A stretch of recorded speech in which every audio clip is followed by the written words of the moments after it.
Hello दोस्तों, आप देख रहे हैं डीएलवी न्यूज। हम बात करेंगे देश दुनिया की तमाम 25 काम की और महत्वपूर्ण बड़ी खबरों के बारे में। तो आप इस वीडियो को अंत तक जरूर देखें। कमेंट में ये भी बताएं ये वीडियो आप किस शहर राज्य से देख रहे हैं, और अभी तक आपने चैनल को सब्सक्राइब नहीं किया तो कर दीजिए और बेल आइकन को भी प्रेस कर लें ताकि सही समय पर सही खबरें आपके पास सबसे पहले पहुँचे। तो चलिए नजर डालते हैं आज की तमाम बड़ी खबरों पर।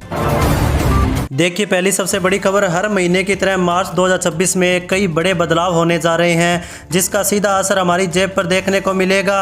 दरअसल एलपीजी सिलेंडर और सीएनजी की कीमतों में बदलाव देखने को मिलेगा। इसके साथ ही सिम यूपीआई के नए सुरक्षा मानक और रेलवे टिकट संबंधी नियम में बदलाव होने जा रहे हैं। तो आइए जानते हैं मार्च 2026 से कौन कौन से नियमों में बदलाव होंगे। हर महीने एलपीजी गैस सिलेंडर के दामों में बदलाव देखने को मिलता है। पिछले कुछ महीनों से सिर्फ कमर्शियल गैस सिलेंडर के दाम में ही बदलाव देखने को मिला। फिलहाल रसोई गैस की कीमतें स्थिर है। पिछले महीने 19 किलो वाले कमर्शियल एलपीजी सिलेंडर की कीमत में करीब 49 रुपए तक की बढ़ोतरी देखने को मिली थी। इस महीने भी बदलाव की संभावना है। वहीं मार्च 2026 में जनरल और प्लेटफॉर्म टिकट बुक करने के नियमों में बदलाव की संभावना है। भारतीय रेलवे द्वारा टिकट बुकिंग के लिए नया रेल वन ऐप लॉन्च किया जा सकता है। इस नए ऐप पर यात्रियों को जनरल टिकट, प्लेटफॉर्म टिकट और लोकल यात्रा से जुड़ी सभी चीजें आसानी से मिल जाएंगी।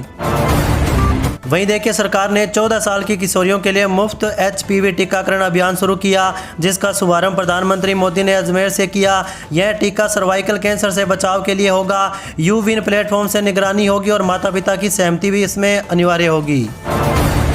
वहीं देखिए दोस्तों, मुख्यमंत्री योगी आदित्यनाथ ने आबकारी विभाग के अधिकारियों से कहा कि होली पर्व के दौरान विशेष सतर्क रहें। अवैध और जहरीली शराब का उत्पादन और बिक्री राज्य में नहीं होनी चाहिए। प्रशासन इसके लिए पूरी तरह सतर्क रहे। अवैध और जहरीली शराब न बननी चाहिए और न ही बिकनी चाहिए। वहीं अगली बड़ी खबर देखिए, हिमाचल प्रदेश में अगले वित्तीय वर्ष के लिए बिजली दरों को तय करने के लिए कसरत तेज हो चुकी है। राज्य बिजली बोर्ड की ओर से विद्युत नियामक आयोग के समक्ष शुक्रवार को प्रस्तुति दी गई। बिजली बोर्ड ने पक्ष रखा कि प्रदेश को पूरा साल बिना किसी व्यवधान के बिजली की सप्लाई देने के लिए काफ़ी बिजली खरीदनी पड़ती है। इसकी खरीद का खर्च अब बढ़ चुका है, इसलिए राज्य बिजली बोर्ड को अपने खर्च को पूरा करने के लिए अतिरिक्त राजस्व की जरूरत रहेगी। इस कारण बिजली की दरों में बढ़ोतरी की जानी चाहिए। चलिए अगला अपडेट देखिए, उड़ीसा सरकार राज्य के विभिन्न स्थानों के उन अंग्रेजी नामों को बदलने की तैयारी में है जो मूल ओडिया नामों के अपभ्रंश है। इस संबंध में राजस्व और आपदा प्रबंधन विभाग के अतिरिक्त मुख्य सचिव डॉक्टर अरविंद पाटी ने सभी जिला अधिकारियों को पत्र लिखकर नए प्रस्ताव भेजने के निर्देश दिए। पत्र में कहा कि राज्य के कई जिले, जिला मुख्यालय, उपखंड, ब्लॉक और तहसील ऐसे हैं जिनके सरकारी रिकॉर्ड में दर्ज अंग्रेजी नाम उनके वास्तविक ओडिया नामों से मेल नहीं खाते।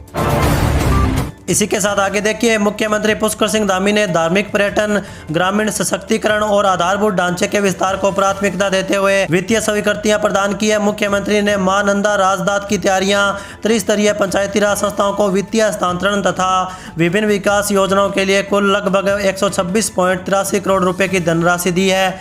इससे पर्वतीय क्षेत्रों में अवस्थापना सुविधाओं के विकास के साथ ही ग्रामीण और शहरी क्षेत्रों में निर्माण कार्यों को गति मिलेगी।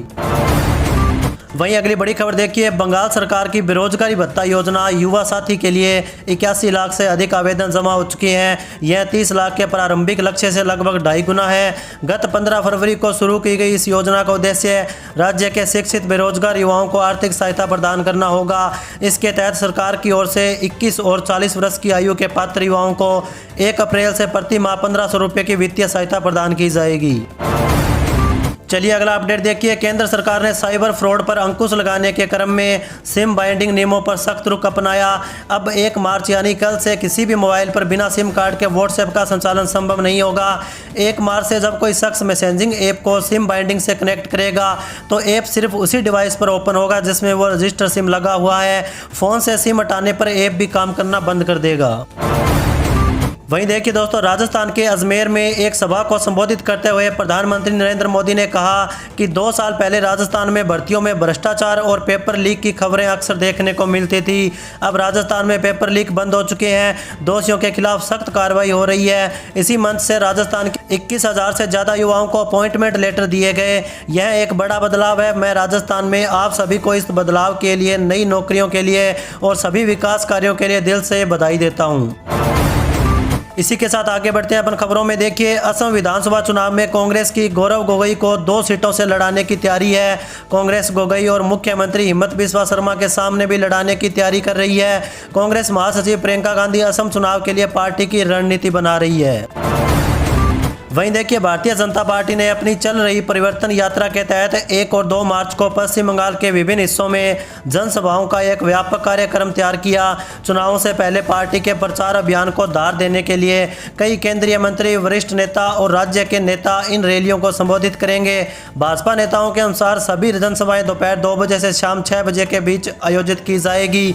बेहतर सुनिश्चित करने के लिए सभी सांसदों और बूथ स्तर के कार्यकर्ताओं को दोपहर 1 बजे तक आयोजन स्थल पर पहुंचने के निर्देश दिए गए हैं। चलिए अगला अपडेट देखिए। मुख्यमंत्री उद्यमी योजना के लिए नए आवेदन फॉर्म भरने शुरू हो चुके हैं। इस योजना के तहत आप अपना बिजनेस शुरू कर सकते हैं। बिहार सरकार की ओर से आपको 10 लाख रुपए तक का लोन दिया जाएगा, वो भी सिर्फ बिना ब्याज के।